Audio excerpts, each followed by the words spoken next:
When Terry came along in NASCAR racing in '79 or so, you know, back at that point, most racers from Texas came from the dirt and went on to the Indy cars. You think of A.J. Foyt, Johnny Rutherford, Jim McElreath, Lloyd Ruby, Jim Hall, on and on. These are people that really played key roles in Texas, in motorsports, and ultimately in IndyCar racing.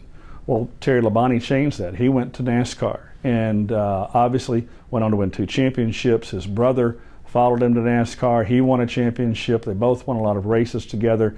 You've got other racers that kind of followed that route, but he completely changed the direction, a whole new branch of motorsports, and has been influential in the state of Texas to every racer that now, as you come up through the ranks, you probably are headed towards NASCAR if you have any greater ambitions, and he was the first that really did that in a big way.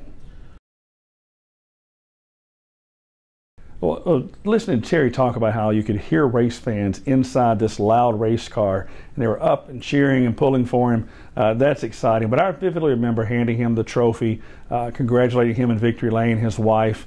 That was a big, big deal to them because, you know, he was always so proud that we built Texas Motor Speedway, that we brought NASCAR back to his state.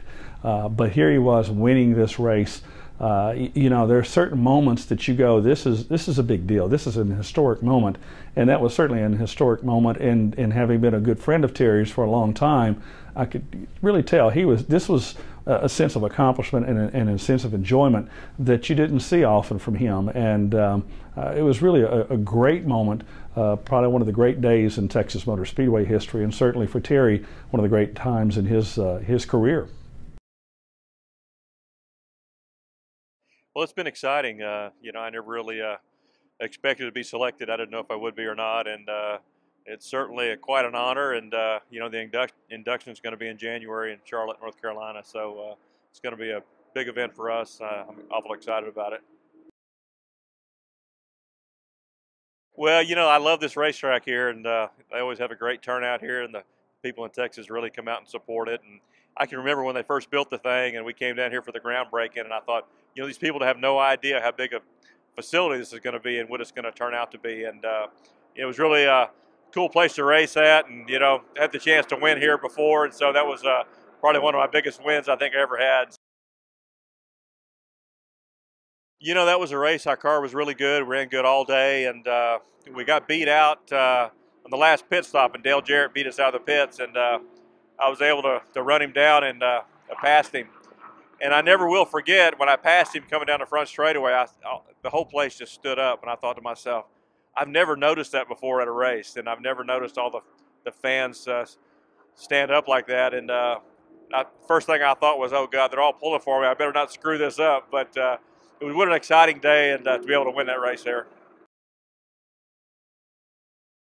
Will help them a bit out here today as we get ready for this start. Champion scores a home state win. Very popular with the fans here. And of course with his crew. Point standings with the second place finish today.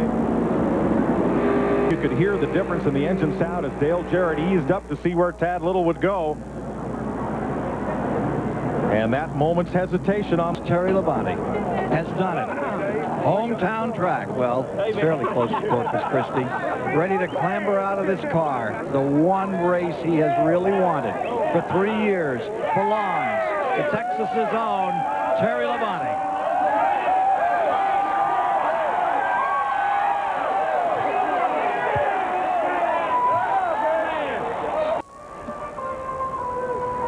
Welcome back to Texas Motor Speedway. Terry Labonte is the winner today. He and that entire Hendrick Motorsports team get to celebrate